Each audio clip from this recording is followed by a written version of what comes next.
गुरुवार को Malaysia airlines का बोइंग विमान 777 यूक्रेन में क्रैश हो गया। विमान एम्स्टर्डम से कुआलालंपुर जा रहा था। ये तय माना जा रहा है कि मलेशिया एयरलाइंस की फ्लाइट संख्या MH17 को मिसाइल से मार गिराया गया। विमान में 15 क्रू मेंबर सहित 295 लोग सवार बताए जा रहे हैं। हालांकि AFP के मुताबिक इसमें कुल 298 लोग सफर कर रहे थे। मिसाइल हमले से क्रैश हुए विमान के सभी लोगों के मारे जाने की पुष्टि हो चुकी है। मलेशिया एयरलाइंस की फ्लाइट संख्या MH17 पर हमला यूक्रेन एयर स्पेस में दोनेत्स्क में विद्रोहियों की ओर से किया गया। रूस के समर्थक एक विद्रोही नेता ने हमले की जिम्मेदारी ली है। ये विद्रोही यूक्रेन से आजादी चाहते हैं। अमेरिकी खुफिया एजेंसियों ने भी माना है कि विमान पर हमला जमीन से हवा में मार गिराने वाले मिसाइल से किया गया है। ये बक मिसाइल हो सकता है। रूस के समर्थक विद्रोहियों का दावा है कि हमले का शिकार हुए मलेशियाई एयरलाइंस विमान का ब्लैक बॉक्स हासिल हो चुका है। ब्लैक बॉक्स से ही विमान के क्रैश होने की असल वजह का खुलासा हो सकता है। हालांकि कहा यह भी जा रहा है कि विमान के पायलट को यूक्रेन के एयर स्पेस में उड़ान न भरने की चेतावनी दी गई थी, जिसे नजरअंदाज कर दिया गया। मलेशिया एयरलाइंस हादसे के बाद अब एयर इंडिया और जेट एयरवेज ने फैसला किया है कि अपने विमानों को यूक्रेन एयर स्पेस में उड़ान भरने की इजाजत वो नहीं देंगे। पूर्वी यूक्रेन के जिस इलाके में विमान पर मिसाइल से हमला हुआ वो आंतरिक युद्ध के हालात से जूझ रहा है। यहाँ यूक्रेन की सेना और विद्रोहियों में घमासान मचा हुआ है। अमेरिकी राष्ट्रपति बराक ओबामा ने विमान हादसे के बाद रूस के राष्ट्रपति व्लादिमीर पुतिन से फोन पर बात की। ओबामा ने मलेशिया सरकार से भी विमान हादसे पर पूरी सहायता करने का भरोसा दिया। विमान में सवार सभी लोग गाल की गाल में समा गए, लेकिन कुछ खुशकिस्मत भी थे जिनकी फ्लाइट एम्स्टर्डम में छूट गई और वो बच गए। ऐसी एक महिला ने एम्स्टर्डम में ईश्वर का शुक्रिया अदा किया और कहा कि उसे नई जिंदगी मिली है, लेकिन वो सदमे में है और कांप रही है।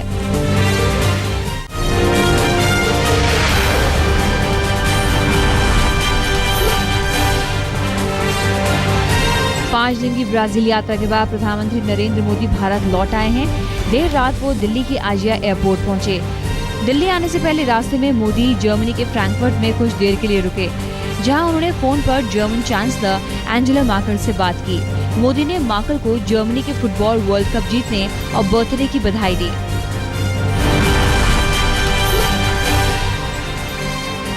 दिल्ली में नई सरकार बनाने पर बीजेपी दो हिस्सों में बटी हुई नजर आ रही है।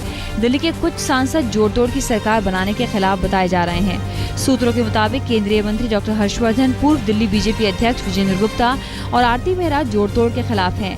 कई सांसद मानते हैं कि दिल्ली में सरकार बनाने से आम आदमी पार्टी को फिर से उभरने का मौका मिलेगा। बीजेपी को पार्टी की छवि बचाने की चिंता भी है। दिल्ली बीजेपी अध्यक्ष सतीश उपाध्याय ने कहा है कि राज्यपाल बुलाएंगे तो तभी सोचेंगे कि कहां से संख्या बल आएगा। सतीश उपराज्यपाल ने कहा कि हमारे पास विकल्प खुले हैं। हालांकि कहा जा रहा है कि नरेंद्र मोदी ही दिल्ली में सरकार गठन को लेकर प्रदेश बीजेपी को अपनी हाँ या ना सुना सकते हैं, यानी आखिरी फैसला मोदी को ही करना है। अरविंद केजरीवाल को बीजेपी विधायक आरपी सिंह ने 1 करोड़ का नोटिस भेजा है। दिल्ली के पूर्व सीएम ने बीजेपी पर 20-20 करोड़ में विधायकों की खरीद फरोख्त की कोशिश का आरोप लगाया था। बीजेपी विधायक आरपी सिंह ने कहा कि अगर सबूत है तो पेश करें केजरीवाल के विधायक खरीद फरोख्त के आरोप का गृह मंत्री राजनाथ सिंह भी खंडन कर चुके हैं। उन्होंने कहा कि बीजेपी न खरीद फरोख्त करती है और न ही कभी करेगी। महाराष्ट्र सरकार में राजस्व मंत्री नारायण राणे की बगावत सामने आई है। नारायण राणे सोमवार को इस्तीफा दे सकते हैं। बताया जा रहा है कि सीएम पृथ्वीराज चव्हाण को न बदले जाने से नारायण बहुत खफा हैं। साथ ही सरकार के कामकाज के तरीके को लेकर भी राणे ने असंतोष जाहिर किया था। माना जा रहा है कि राणे इसी बहाने सरकार पर दबाव बनाना चाहते हैं।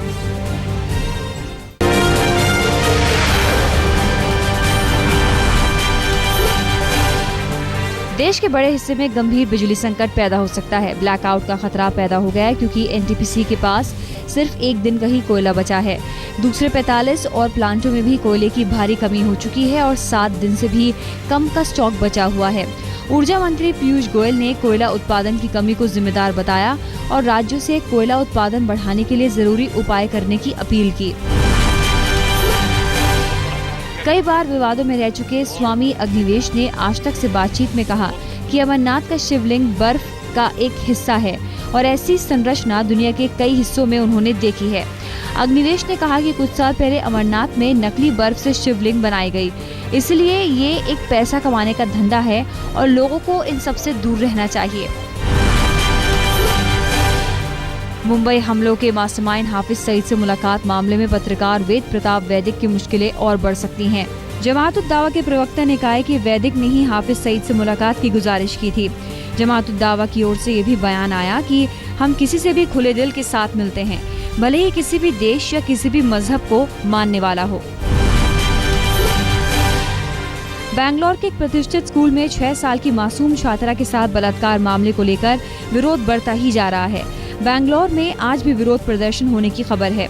इससे पहले संबंधित स्कूल में अभिभावकों ने जमकर हंगामा किया। हर किसी की यही मांग है कि जल्द से जल्द आरोपी के खिलाफ कड़ी कार्रवाई की जाए। बिहार के जहानाबाद में एक महिला की निर्वस्त्र कर पिटाई करने का मामला तूल पकड़ चुका है। अभी तक इस मामले में किसी भी आरोपी की गिरफ्तारी नहीं हुई है। आज बिहार विधानसभा की कार्यवाही शुरू होने के बाद विपक्ष इस मुद्दे पर सरकार को घेरने की कोशिश करेगा। कल जहानाबाद में मीडिया के कैमरों और पुलिस के सामने भीड़ ने महिला की पिटाई की थी। उत्तर प्रदेश के बदायूं रेप और हत्या मामले में जांच के मद्देनजर मेडिकल बोर्ड ने जमीन में दफना दिए गए दोनों बहनों के शव को फिर से निकालने का निर्देश दिया है। अगर अदालत से इसकी इजाजत मिलती है तो 20 जुलाई को शव जमीन से बाहर निकाले जा सकते हैं।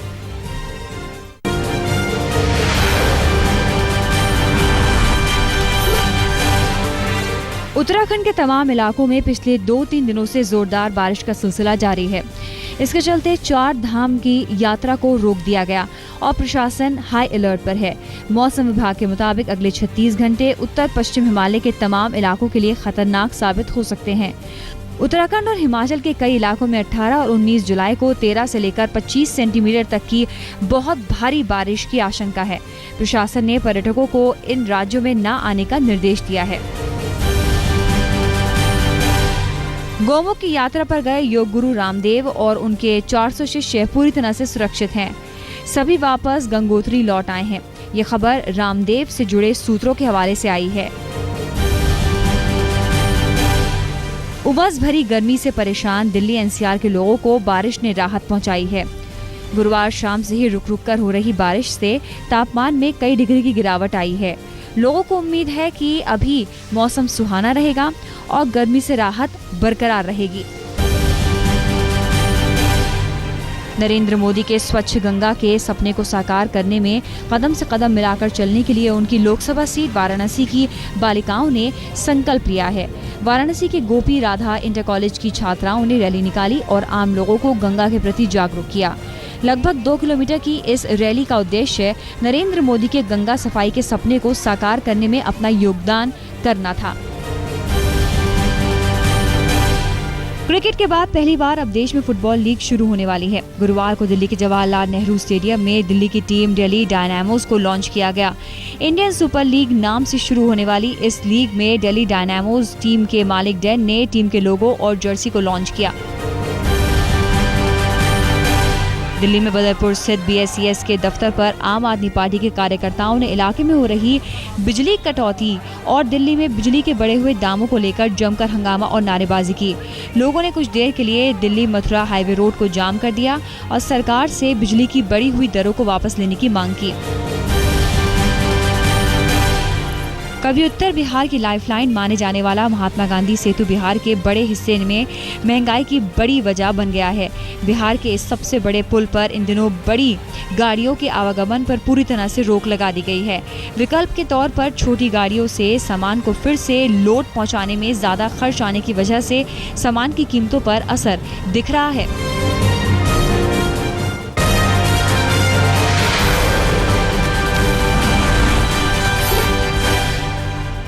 यूपी के बागपत के गौरीपुर गांव में एक युवती के साथ 3 दबंगों ने गैंगरेप की वारदात को अंजाम दिया है। तमंचे की नोक पर लड़की के साथ बलात्कार उसकी मां के सामने किया गया। दरअसल इन आरोपियों की छेड़छाड़ की शिकायत लड़कियों ने बागपत कोतवाली में की थी, लेकिन कोई कार्रवाई न होने से इनकी हिम्मत और बढ़ गई और इन्होंने इस घिनौने गुनाह को अंजाम दिया। अलीगढ़ में एक लड़की के ऊपर तेजाब फेंकने की घटना सामने आई है। पीड़ित लड़की 11वीं की छात्रा थी और पार्ट टाइम जॉब भी करती थी। देर शाम जब वो नौकरी के बाद घर लौट रही थी तभी कुछ लड़कों ने उस पर तेजाब फेंक दिया और फरार हो गए। पुलिस ने जांच शुरू कर दी है। यूपी के हाथरस में हाथरस जंक्शन की रेलवे पुलिस ने 2 युवतियों को बदहवास स्थिति में अपने संरक्षण में लिया है। दोनों आपस में सगी बहनें हैं। इन दोनों का अलीगढ़ से 10 जुलाई को अपहरण हुआ था। पुलिस के मुताबिक उनके साथ गैंग रेप हुआ है। बैंगलोर में एक 15 साल की नाबालिग से बलात्कार का मामला सामने आया है। लड़की जब अपने घर में अकेली थी तब 2 अनजान शख्स उसे घर पहुंचे और दरवाजा खोलते ही लड़की के ऊपर बेहोशी का स्प्रे कर दिया। इसके बाद इन्होंने इसके साथ रेप किया। पीड़ित लड़की शहर के एक मिशनरी में नन बनने की ट्रेनिंग ले रही थी। ग्वालियर एसपी प्रमोद वर्मा की पत्नी की शिकायत के बाद एसपी को हटा दिया गया है। पत्नी का आरोप है कि उनके पति का एक महिला एएसपी से संबंध है और वो उन्हें लगातार प्रताड़ित कर रहे हैं। उनकी शिकायत उन्होंने राज्य के डीजीपी को मेल पर भेज दी, जिसके बाद डीजीपी ने इसकी जांच महिला सेल को दे दी है। नोएडा के सेक्टर 18 के पंजाब नेशनल बैंक में देर शाम अचानक लगी आग से बैंक में रखा काफी सामान जल गया। दमकल विभाग की 3 गाड़ियों ने घंटों की मशक्कत के बाद आग पर काबू पाया। आग लगने की वजह का अभी पता नहीं चल पाया है।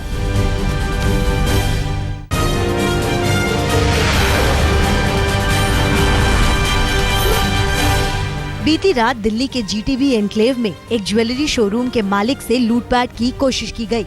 जब शोरूम मालिक ने लूट का विरोध किया तो बदमाश शोरूम मालिक सुशीलीन को गोली मारकर फरार हो गए। घायल सुशीलीन का गाजियाबाद के एक अस्पताल में इलाज चल रहा है। दिल्ली पुलिस ने मामला दर्ज कर मामले की छानबीन शुरू कर दी है। दिल्ली के मंडावली इलाके में एक पति ने अपनी पत्नी पर चाकुओं से ताबड़तोड़ हमला कर दिया। पत्नी को बर्थडे गिफ्ट देने के बहाने पति ने इस वारदात को अंजाम दिया। पत्नी गंभीर हालत में हॉस्पिटल में भर्ती है। जानकारी के मुताबिक आरोपी पति दहेज के लिए अपनी पत्नी को कई सालों से परेशान कर रहा था। लखनऊ के मोहनलालगंज के बस्ती खेड़ा गांव में प्राइमरी स्कूल में महिला की खून से सनी निर्वस्त्र लाश मिलने से सनसनी फैल गई। आशंका है कि महिला के साथ सामूहिक बलात्कार करके उसे चाकुओं से गोदकर मार डाला गया है। पुलिस ने उसकी लाश को पोस्टमार्टम के लिए भेज दिया है। रांची के 5 स्टार होटल रेडिसन ब्लू में एक अमेरिकी नागरिक की संदेहास्पद हालात में मौत हो गई। 67 साल का पॉल मार्शल नाम का ये शख्स परसों शाम से होटल में ठहरा हुआ था। बताया जा रहा है कि पॉल मार्शल 9 जुलाई को एनजीओ के काम से रांची आए हुए थे। पुलिस ने मेडिकल बोर्ड का गठन कर शव को पोस्टमार्टम के लिए भेज दिया है।